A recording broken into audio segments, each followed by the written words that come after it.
बनाउन मिल्छ है, जुनसुकै कलरमा पनि बनाउन मिल्छ। त यो प्रोडक्टमा तपाईले म अर्को कुरा यो यतापट्टि है,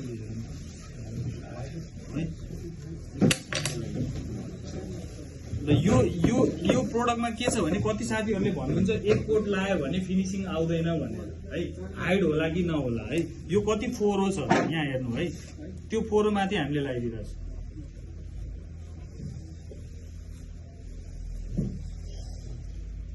हाइडिङ होला नहोला भनेर तपाईँहरूले आफैले प्र्याक्टिकली गर्न यहाँ हेर्न सक्नुहुन्छ। एक कोट तपाईँको 2 in 1 लाग्ने हो है, एक कोट 2 in 1 लाउनुहोस्, त्यो माथि तपाईँले यो रेनकोट क्लासिक लाउनुहोस्, 10 वर्ष सकियो।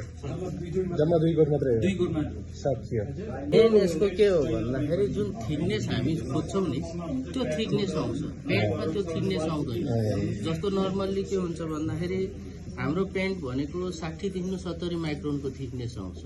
हाम्रो रेनकोट 2 in 1 को प्राइमर कोट र फर्स्ट कोट गरे पछाडि टप कोट गरेपछि 160 देखि 180 माइक्रोनको थिकनेस आउँछ यसमा। नर्मल अरू पेन्टमा चाहिँ 60 देखि 70 माइक्रोनको मात्र आउने भयो।